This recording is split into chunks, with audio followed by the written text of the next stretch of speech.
622, 1320 WILS.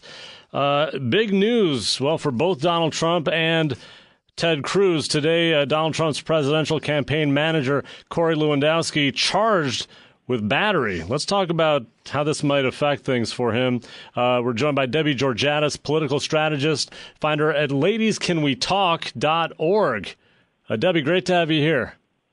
Mike, so happy to be on. Thanks very much. So 50% of American women voters say they have a, quote, very unfavorable view of Donald Trump. Do you think he can do anything to change that? You know, I think he'll have a very hard time because it's kind of innate in his nature, the way he speaks. He just doesn't have, he conveys a brusqueness that people don't like, I think, with respect to his wife, whom he apparently loves dearly. But this is a, third time married, and I don't really necessarily think that women have a hard time with people getting divorced. But I think it's the fact that even his current wife posed on his airplane, for GQ. He pushed that whole having her pose on that cover. Does that turn women off even more, you think? Or? Yes, it's a demeaning view of women, a demeaning way that you think of women and how women are impressive or not. I mean, how women impress, that's what he was trying to do, is sell that as a good thing for women. So, yeah, I think he's going to have a very hard time with women, and I really don't think he's going to be able to overcome it. I think it's who he is. Do you think if his wife and his daughter came out and, maybe expressed that how they feel he views women, do you think that could help him at all? Or? Well, I think they'll have to. I think part of his strategy going forward, if he were to get the nomination, which I still do not concede he will, but if he were to, I think you'd have to have a series of women supporters coming out and saying, I know him personally, he's a great guy, he's lovely, he treats women well. He'd have to try to directly rebut that, because women, as I'm sure your listeners know, but there are more women than men in America, and on top of that, women vote in higher percentages by a significant amount in almost every election. So women voters really matter. He got Sarah Palin to come out and support him. Do you think that helps with women at all? Or?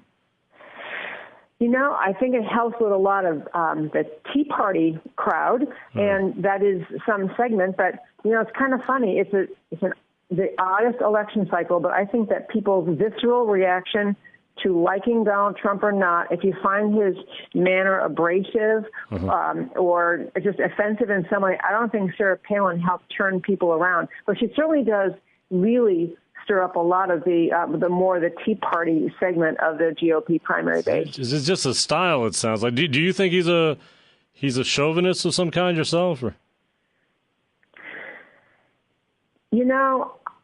I don't know that I feel all that comfortable using that word. I think it's a thing with really competent, smart women, and there are a lot of them, and they want to vote for someone who stands up for them. I think that his lifestyle, his the thing with Melania, I think all of that, and I think his going after Heidi Cruz. I think that intelligent, smart women just say, this guy isn't talking to me and about me, as though he thinks women are strong. And so I think he has turned women voters off. I was not surprised to see those statistics that women are not liking him, and I think it's a big thing to overcome. Yeah. Now, the arrest then, or I should say the charging of his campaign manager, he basically grabbed this female reporter while she was trying to ask Donald some questions. Is this a big deal? I think the biggest deal coming out of that is this. It wasn't that big of an incident. It was a little rough, but it wasn't like a beating somebody up. It was grabbing her and pushing her harshly. But I think the way his campaign, first of all, he denied it. This Corey Lewandowski, who was a campaign manager for Donald Trump, denied it. And then Donald Trump came out with some fairly snarky comments about the reporter who made the claim, and just very dismissive. It really, I think it was their attitude afterward that is going to hurt the campaign more than the fact that it just happened. They tried to lie. They tried to cover it up. Corey Lewandowski said, I've never even seen you before. And then the video the police put out today, which I guess had a better angle on the whole incident, showed that he did exactly what she said he did. I think it was that if they had afterwards, if Corey right away had said, you know what, I'm sorry, it was the rush of a moment. There were a lot of people pressing him. My job was to get him out of there. I'm so sorry. I think it would have been dropped. But it was the lying and then the bullying about her, and it's the same attitude I think women sense in Donald Trump and Corey Lewandowski that is going to hurt them. Talking to Debbie Georgatos, political strategist. Find her at ladiescanwetalk.org. Now, Ted Cruz, he is still, I mean, the allegations came out last week. I'm still not clear if it's going to go anywhere, these extramarital affairs, but Roger Stone, who was quoted in the story, he's a friend of Trump's, he said this weekend, he said, well, why doesn't Ted just sue the National Enquirer? He's a lawyer. He could do that. It wouldn't cost him anything. Where do you think this story is going? My sense of that story, and I will tell you, I know I've talked to you and your listeners before, but I do live in Texas, and I do know the Cruzes, and I will say I think the story itself has no merit. I think it is. In fact, I know your listeners probably heard, but Michael Savage, another radio host, said that he has a source inside the National Enquirer that said there's nothing to this. We have nothing to back this up. So I think in substance, there's nothing there. I think it's just a great story. It's easy story to make up and hard to refute. But, I think of the lawsuit thing. Why doesn't Ted Cruz come out and specifically deny it? He denounced the article, but he didn't actually say that I did not have an extramarital affair. Well, he said all this is utter garbage. It's all false. I mean, I've heard him say, in fact, I think last night he was interviewed, Sean Hannity, one of those shows, he's interviewed and said, it's all false, it's all garbage. So I think he's said words like that. Your belief is it's 100% false? You think there's not a grain of truth in this? I really do think that, and I'll tell you why. I think that we have too much in politics and in life in America, where we get into this, well, there could be some truth, arguments on both sides, maybe this, maybe that, and we think that we are somehow obligated to see things that way. And I think I would just tell you, I think in some cases, you've got to go with, or I will go with my gut instinct. I do know the Cruzes.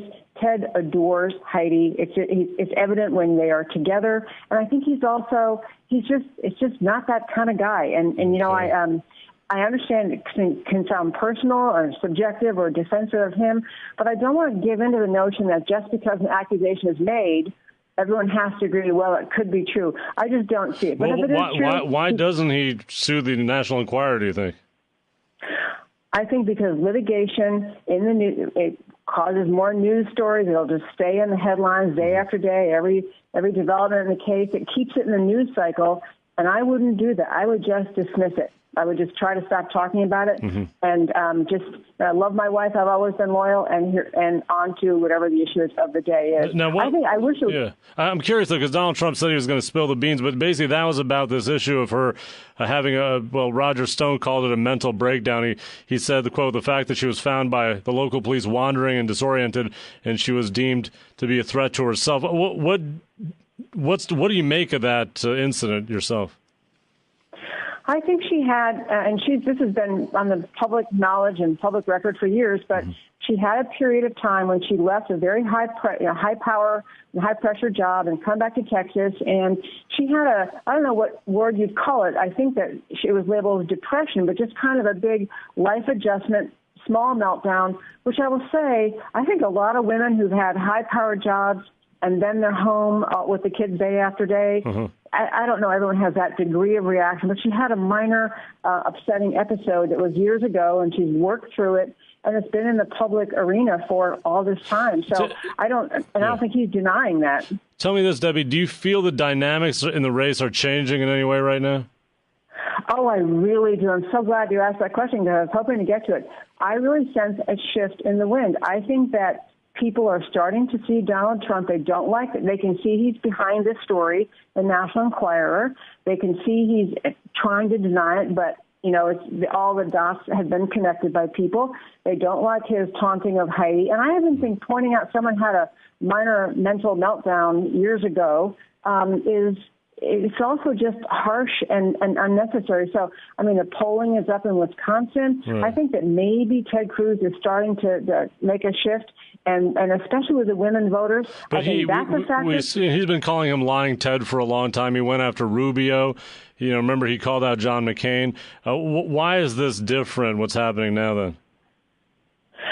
Yeah, I think that Trump has a take no prisoners, scorched earth way. He treats every opponent, whoever's the most threatening to him. He did it to Dr. Carson when he was starting to get polling numbers higher than Donald Trump. He had National Enquirer run some story about botched operations and that Dr. Carson was a terrible doctor. So yeah, he has a scorched earth thing. I would say with Ted Cruz, I think he is strong. He is strong in the polls. He's won states. He is a determined person. This is a race he intends to stay in. And so, this Lion Ted stuff, I think at some point, when you keep saying it, it has hurt Ted Cruz with some voters. Right. But at some point, I think it's actually hurting Donald Trump because he just sounds so petty and malicious. Well, we'll see if the sentiment changes. I noticed Ted wanted to start calling him Sleazy Trump. I don't know if that'll stick. Debbie, do you think it will, Debbie? Or? I wish Ted wouldn't even do that. I wish Ted Cruz would just stick with the issues. People can see for themselves what Donald Trump is really like. And the shift in the wind I mentioned, I see it in Wisconsin. There's some national polling now showing that they're much closer. California is now a point or two apart. So I think people are starting to look more closely. And the other concern they have, beside the women thing, is all the polling that continues to show that Donald Trump will not beat Hillary Clinton. And if you're a savvy voter, you're not going to stick with Donald Trump if you really don't want Hillary. Debbie Georgatos, political strategist, and find her online at ladiescanwetalk.org. Ladiescanwetalk.org. Debbie, thank you. Thank you. So fun to talk with you.